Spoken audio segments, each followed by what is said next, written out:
Дорогий Тоні, ласкаво просимо до Києва.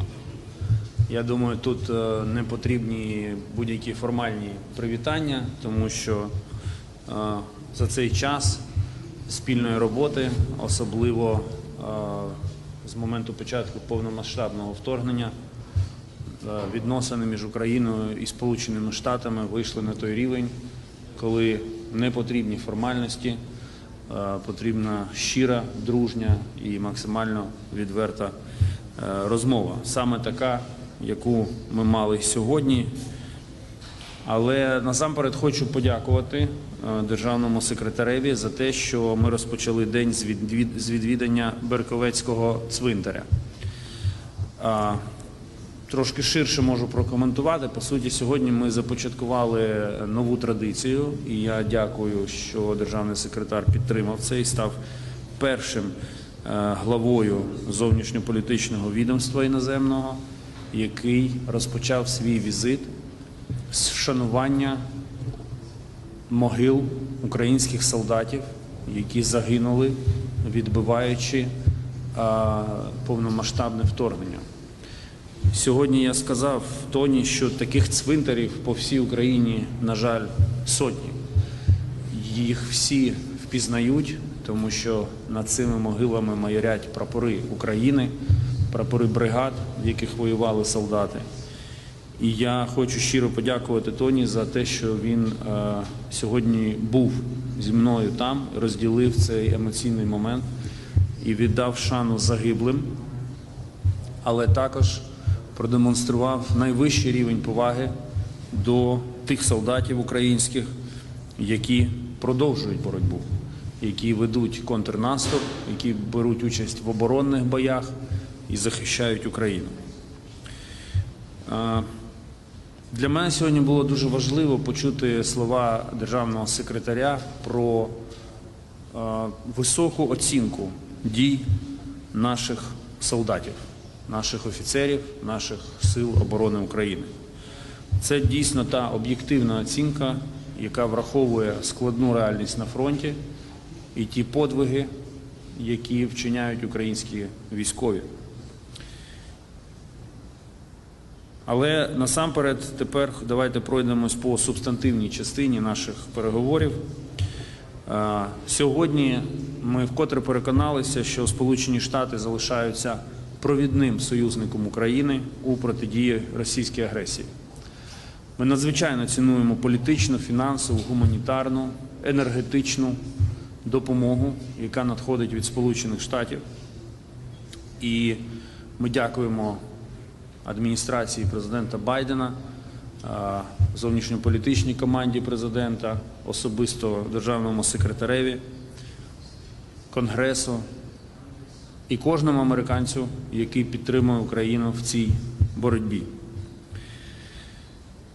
Військова допомога, яка надається Україні, а також фінансова допомога та інші види допомоги, вона не є благодійністю. Я хочу ще раз це підкреслити. Це найвигідніша безпекова інвестиція США у безпеку в Європі, в євроатлантичному просторі і в усьому світі. Сьогодні Україна за підтримки партнерів стримує Росію, змушує її відмовитися від своїх агресивних планів на підпорядкування своїй волі держав світу. При цьому безпрецедентно в історії жодне американське життя ми не ставимо під загрозу. Ми ведемо цю боротьбу своїми силами, наші люди воюють, використовуючи, зокрема, зброю наших партнерів. Ми ніколи не закликали ввести американські війська на територію України, ніколи не будемо цього робити. Але дійсно ми потребуємо підтримки у цій боротьбі. І ця підтримка є також визнанням тієї місії, яку виконує Україна в глобальному контексті історії. Ми сьогодні, безумовно, не буде для вас сюрпризом, ми сьогодні багато говорили про зброю і Ми дякуємо за вже ухвалені рішення, дякуємо за рішення, які будуть анонсовані. Це дуже важливо. Державний секретар повернеться до Вашингтону з максимально точним розумінням наших потреб. Ми обговорили збільшення зміцнення протиповітряної оборони. Ви сьогодні буквально по дорозі, коли державний секретар був в дорозі до Києва, Київ пережив черговий ракетний обстріл, але і інші регіони України постраждали. Тому, власне, ми не дуже багато часу витратили на обговорення потреб у сфері протиповітряної оборони, тому що нема що обговорювати, все очевидно. Потреба надзвичайно висока, важлива, точніше, і я лише озвучив ту кількість систем протиповітряної оборони, яка потрібна, щоб захистити і зерновий коридор, і наші міста, і наших людей. Я хочу подякувати окремо Сполученим Штатам за рішення дозволити іншим країнам розпочати тренування пілотів на літаках F-16 і, власне, передачу самих літаків. Ми останнім часом багато дякували Данії, Нідерландам, Норвегії, які вже заявили про готовність передати Україні певну кількість літаків. Дякували тим країнам, які оголосили про навчання пілотів.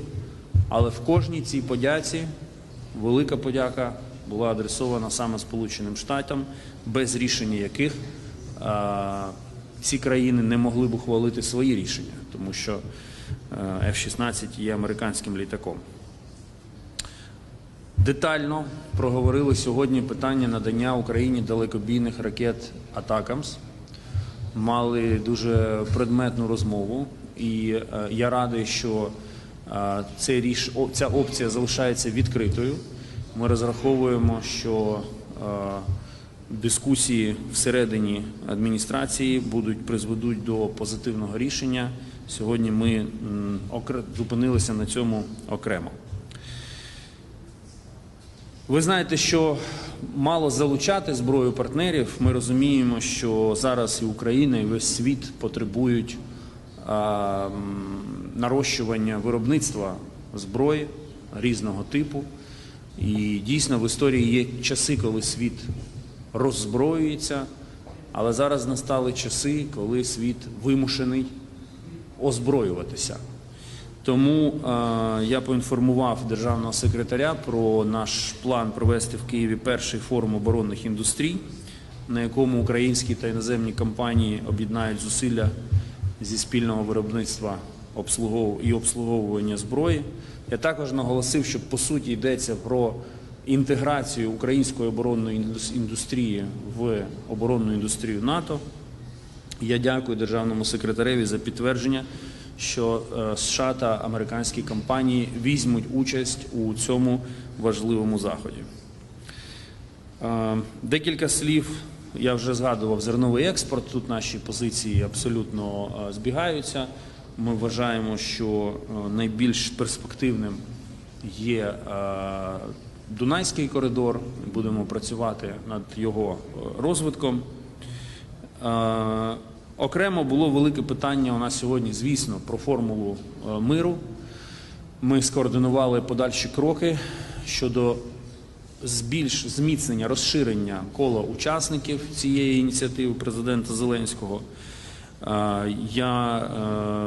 Ми констатували, що формула миру є базовим таким планом припинення війни в Україні, і в цьому тут є і історичний момент теж, тому що, по суті, принаймні вперше на моїй пам'яті, правила припинення війни визначаються не третьою стороною, не агресором, а самою країною, на яку напали і яка відбувається від агресії. Це дуже важливий випадок для міжнародних відносин, для міжнародної дипломатії, і це дуже справедливий випадок, це дуже справедливий підхід. Тому тут ми домовилися про конкретні кроки, які будемо спільно вживати. І зрештою, я ще хочу одне питання згадати, це цивільні полонені. Я поінформував державного секретаря про те, що Росія зараз втілює наймасштабнішу в новітній історії операцію із захоплення цивільних осіб у полон. Десятки тисяч людей, цивільних, не військових, опиняються в російському полоні тільки через те, що вони українці, з якоїсь причини не подобаються російським окупаційним властям. Ми в Україні зрозуміли, що світові потрібні більш дієві механізми для того, щоб рятувати цих людей. Тут ще є багато запитань, але ми не повинні дозволити Росії створити прецедент, яким користуватиметься і вона, і інші злонавмисні режими, щоб використовувати цивільних людей як заручників. Тому ми домовилися, що наші експертні команди проведуть консультації щодо того, які інструменти наявні в міжнародному праві можуть бути задіяні для звільнення цих людей, а у разі потреби, які інструменти мають бути створені для того, щоб цих людей рятувати. І наостанок я хочу подякувати державному секретареві дійсно за те, що б ми не обговорювали, великі дипломатичні зусилля, як формула миру, відносини з африканськими країнами, зброю, контрнаступ. В центрі цих дискусій для державного секретаря завжди знаходиться людина, її безпека, її права і свобода. І саме завдяки такому підходу ми завжди знаходимо рішення, тому що все, що ми робимо для людей. І це стосується навіть таких речей, як повернення Макдональдса в Україну, який повернувся і став символом повернення великого американського бізнесу, символом впевненості в тому, що в Україні можна вести великий бізнес і бути поруч з людьми у важливий для них, важкий для них момент. Тому, дорогий Тоні, ще раз дякую тобі за цей візит, він є дуже своєчасним. Переговори, які ми провели, які ти мав з прем'єр-міністром України і з президентом України, вони були дуже змістовні. Я переконаний, що найближчим часом будуть ухвалюватися конкретні рішення за результатами цих переговорів. Ми й надалі рухатимемося вперед. І будь-хто в світі, хто сумнівається у тому, що Україна і Сполучені Штати стоятимуть пліч-опліч у цій війні до перемоги, сьогодні отримали черговий сигнал, що вони глибоко помиляються. Ми йдемо вперед разом, тому що ми розуміємо, що ця війна не лише про майбутнє України. Вона про майбутнє всього світу. І ми маємо захистити цей світ спільно. Дякую. Тоні, будь ласка. Dmytro, thank you very, very much. Let me start by saying how moving it was to join you this morning in paying tribute to Ukraine's fallen soldiers who gave their lives for the freedom of this country. We talk about numbers and statistics a lot, but standing there with Dmytro in front of the graves of the fallen and seeing the photographs of each one brings home powerfully the real story, the human story of lives lost, cut short because of this horrific Russian aggression. And it's also a powerful reminder of the extraordinary resilience, courage and determination of the Ukrainian people and Ukraine's armed forces. This is now my sixth trip as Secretary of State to Ukraine and the fourth since the Russian full-scale engagement began February 24th of 2022. And I keep seeing the same thing, that determination, that resilience, that commitment on the part of all Ukrainians to build a future where they can live safely and live freely in a thriving democracy, fully integrated with Europe. Ukraine is the home of incredibly proud people who are driven by a fierce belief in themselves, in their freedom, in their right to choose their own path. A nation united by common sacrifice, but fortified by the righteousness of their fight. And that spirit is everywhere.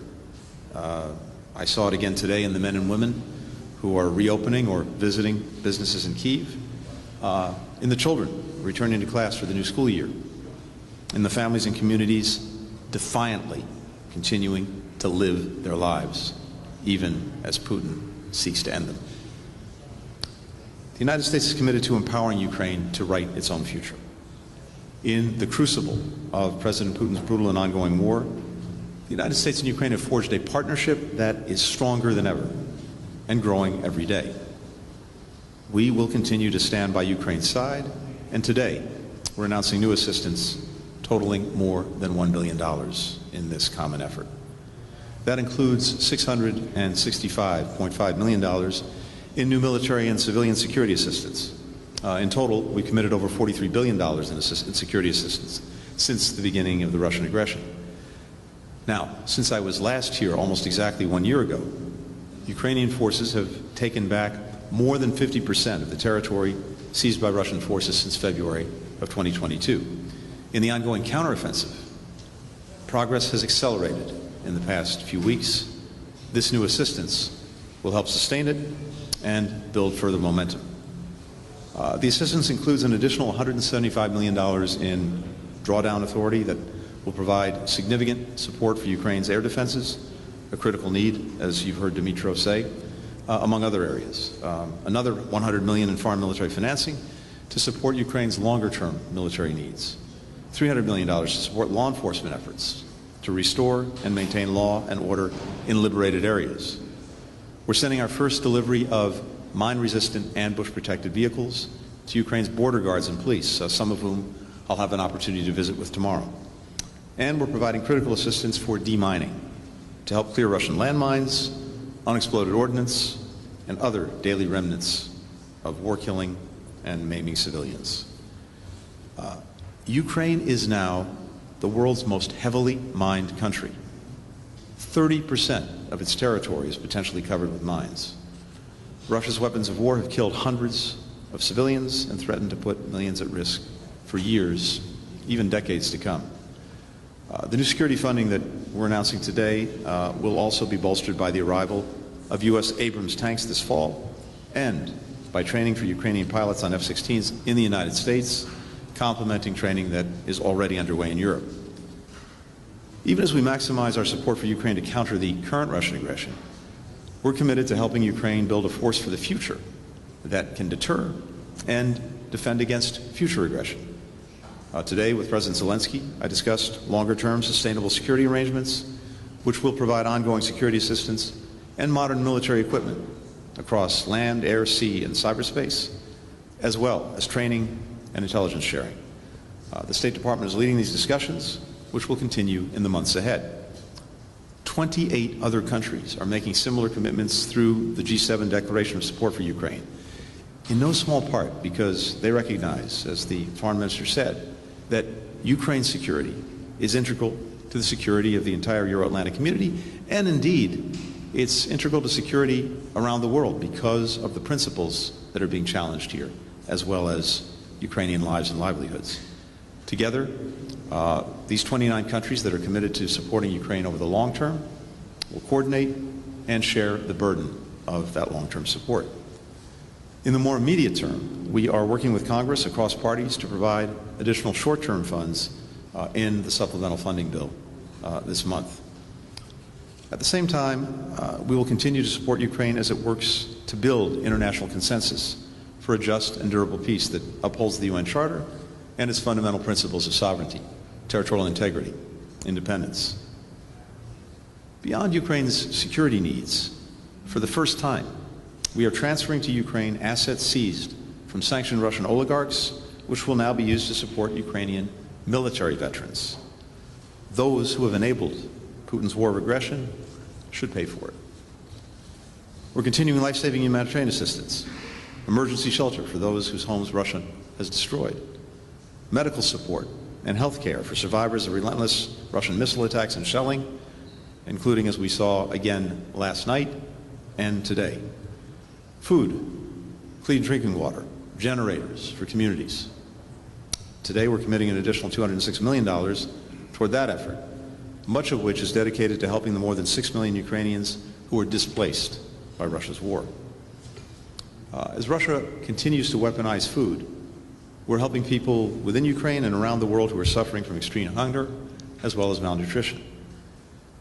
Not content with pulling out of the Black Sea Grain Initiative, which has sent 32 million metric tons of Ukrainian grain to the world, the equivalent of more than 18 billion loaves of bread, most of it to developing countries, Putin is now bombing Ukrainian granaries and warehouses, mining port entrances, driving up food prices around the world, devastating Ukrainian farmers. Now, Russia claims it would be willing to return to the Black Sea Grain Initiative if its conditions are met. The United Nations has put forward a proposal that meets those conditions, but Putin continues to hold out. Meanwhile, Russia is using the hunger and market distortion that it's created to profit from record-breaking exports of its own grain. As we build international pressure on Russia to return to the Black Sea Grain Initiative, we're working with Ukraine to find and use alternative routes for its grain shipments to other countries. For Ukraine not only to survive, but to thrive, we're also supporting its efforts to rebuild from Russia's aggression. At the Ukraine Recovery Conference held in London a few months ago, I pledged that the United States would invest more than $520 million in making Ukraine's energy infrastructure, more than half of which has been destroyed by Russia, cleaner, more resilient, and more integrated with Europe. We're making new investments to enhance the transparency of Ukraine's institutions and to bolster the rule of law so that Ukraine's democracy is even more responsive to the needs of its people and can attract the private capital needed to rebuild.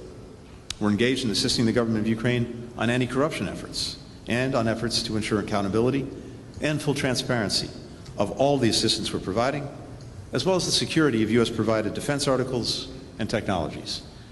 President Zelensky and I discussed these issues today and the importance to Ukraine's democratic future of continued reforms and the fight against corruption. A few months ago in Helsinki, I spoke to how President Putin's war in Ukraine has been and will continue to be a strategic failure for Russia. There's no better demonstration of that than seeing the Ukrainian people, whose national identity Putin sought to erase, stronger and more unified than ever before. As I said then, no one has done more to intensify Ukrainians' determination to write their own future on their own terms than President Putin. Now, we have no illusions that the path forward will be easy, but this is a fight that we must and we will win. For any country threatened by bullies or would-be aggressors, for all who seek a future of security and peace. And my message today on behalf of President Biden and the United States to the Ukrainian people is, just as we have stood with you to ensure your nation's survival over these past 20 months, so we will stand with you as you determine your future and rebuild a free, a resilient, a thriving Ukraine. Thank you, Excellencies, and we'll take a few questions. The first one goes to Wall Street Journal. William.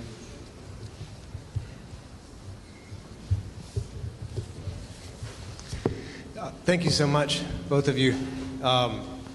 Secretary Blinken, you said you have no illusions that the fight will be easy. What did you hear, what one or two things did you hear on this trip from President Zelensky or others that you can take back to President Biden and the American people and say this is a fight that Ukraine can win, or this is a fight that it makes sense for the U.S. to support? And also, for Foreign Minister Kuleba, I wanted to ask a similar question. Are you at all worried about waning political support for the war in Ukraine in the United States? Thank you. Will, thank you. First, as I said, it's important to put where we are, where Ukraine is in perspective. As I mentioned a moment ago, I was last here almost exactly a year ago, and in that time, in the year since I was last here, Ukraine has taken back more than 50% of the territory that Russia has seized from it since February of 2022. In the current counteroffensive, we are seeing real progress over the last few weeks. As it happens, President Zelensky just returned from the front lines, so I was able to hear directly from him his assessment of the counteroffensive, and I think it very much matches our own, which is, as I said, real progress in recent weeks. We are doing everything we can to maximize our support to Ukraine as it pursues the counteroffensive. And ultimately, as I've said before, one thing above all other things will make the difference, I'm convinced. Beyond the extraordinary work that Ukrainians are doing, beyond even the equipment, the support, the training that we and dozens of other nations are providing, the fundamental difference maker is that Ukrainians are fighting for their own country, for their own future, for their own freedom. Russians are not. And that gives me tremendous confidence that Ukraine will prevail.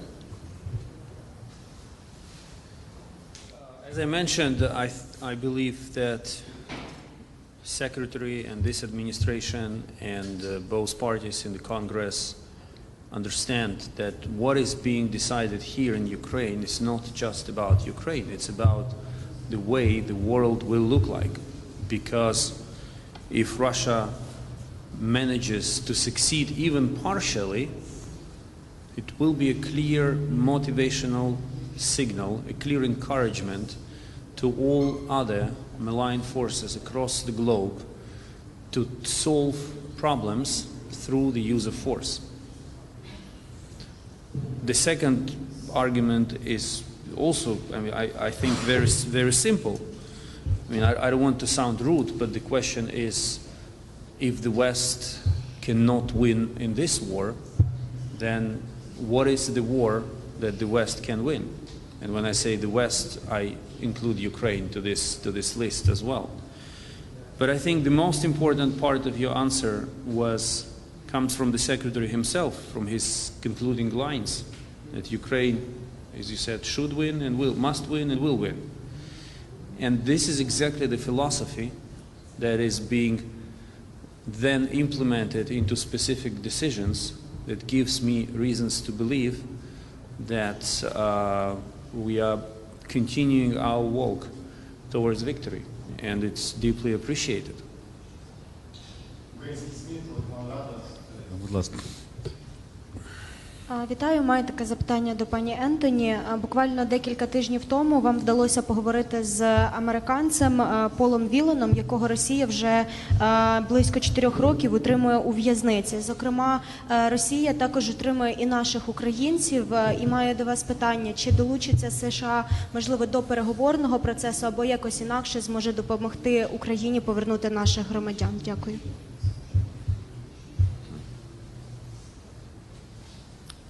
Thank you very much. First, let me say that for me, the well-being, the security, the safety of Americans everywhere, and particularly overseas, is my number one responsibility, and that very much goes to Americans who are being unjustly detained, including Paul Whelan, and of course, Evan Gershkovich. We are focused every day on trying to bring them and other unjustly detained Americans home. When it comes to Ukrainians who are being detained, civilians, as you've heard Dmytro refer to, as well as prisoners of war, of course, Ukraine has been in the lead on seeking to secure their freedom. But if there are any ways we can support that effort and help that effort, of course, we'll do it. Next one goes to CNN, Jennifer.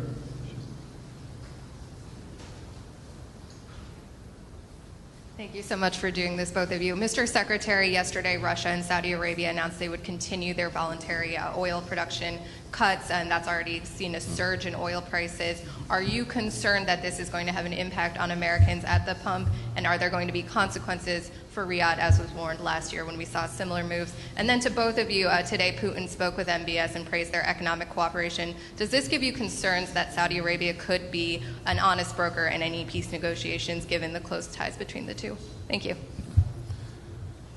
So our our focus is on making sure of two things, that energy remains readily available and that there's sufficient supply on the market to meet demand, and of course that this is done at a reasonable price. We are always looking to see what those who are producers and suppliers of energy are doing in terms of that supply and the effects that it's going to have on the market. So we will look at this carefully in the days and weeks ahead to see the results that it actually produces. You can get an immediate bump in price, but that may quickly settle down to something lower. So it's something we'll be looking at, again, with the objective of ensuring that there is sufficient energy on world markets to meet demand and at a fair price. Ukrainian soldier is the most honest broker in this war, because we all understand that the road to any diplomatic process lays through the battlefield. In diplomacy, I think one of the finest arts of diplomacy is the art of separation. It's like in cooking. And I believe it's no coincidence that while Saudi Arabia and Russia discuss strengthening economic cooperation, Saudi Arabia hosts a very important meeting in Jeddah dedicated to the realization of peace formula proposed by Ukraine. And I believe that the art of Saudi diplomacy here is to separate these tracks. And we welcome their effort to bring together various countries, to make them sit at the table in Saudi Arabia and discuss how to restore peace in Ukraine on Ukraine's terms. This is very important. Валерія, прошу вас. Thank you. My first question is to Secretary Blinken. As we know, Ukraine and USA started talks about security guarantees. Can you give us a little more information how it's going and when we will hear the first maybe results? І моє друге запитання до міністра Кулеби. Розкажіть, будь ласка, чого ми очікуємо від Генасамблеї ООН, що буде невдовзі, які наші цілі, і з чим ми маємо звідти вийти? Дякую. Thank you. So we are focused with our Ukrainian partners and many other countries around the world on two things. One is in the near term, in the immediate term, ensuring that Ukraine has what it needs to be successful on the battlefield in pursuing the counteroffensive and dealing with the current Russian aggression. And an important part of my visit here today was to do what we've been doing all along, which was to listen very carefully to our Ukrainian partners, to understand what they need in this moment, and to look at ways to support that. But even as we're doing that, it's critically important that we and many other countries that have agreed to do the same help Ukraine build a force for the future, a military force for the future, that is capable of deterring future aggression and, if necessary, defending and defeating it. We now have 29 countries that have signed on to a declaration issued by the G7 at the end of the NATO summit that is focused on doing just that, helping Ukraine build this force future. And we're in the early stages of talking directly with Ukraine about what the different elements would be. Other countries are similarly engaged or beginning to engage in those conversations. And as I indicated, that will, I think, play out over the coming months. It's important because we want to make sure that Ukraine is in a position for the long term, not just today, to deter aggression and to defend against it. We need President Putin to understand that he cannot outlast Ukraine, he cannot outlast Ukraine's supporters, that Ukraine is actually going to grow stronger and even more effective with a military force that is world-class, but also a strong and vibrant economy and a strong and vibrant democracy. So all of these things together are the recipe for, as I said earlier, a Ukraine that not only survives this Russian aggression, but thrives in the future. That's the best possible response to what Putin has done. So this work on helping Ukraine build long-term deterrence and defense, as I said, we're beginning to engage in those conversations in detail, but this will be something that we work on in the coming months.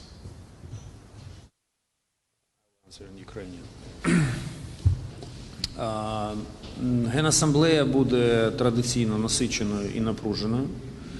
Пріоритет номер один – це залучення нових країн до реалізації формули миру президента Зеленського і здійснення наступних кроків, власне, на шляху до проведення глобального саміту формули миру. Пріоритет номер два – це, безумовно, питання експорту українського збіжжя на світові ринки. Це в цьому процесі, як ви знаєте, і Організація Об'єднаних Націй має свою роль, а в результатах цього процесу надзвичайно зацікавлений весь світ, особливо країни Африки, Азії, тому що глобальна продовольча безпека і ціни на хліб зараз залежать, на жаль, від російського шантажу. А ми маємо звільнити світ від можливості Росії шантажувати світ голодом. А третя тема буде, безумовно, будуть двосторонні зустрічі в рамках цієї сесії Генасамблеї. Там будемо говорити про зброю, про нові оборонні пакети і підтримку України. Що ще? Ну, ще буде, я переконаний, сотня якихось питань, як завжди це буває на Генасамблеї. Але з таких великих тем, то це ці три, які я озвучив. Thank you, Excellencies.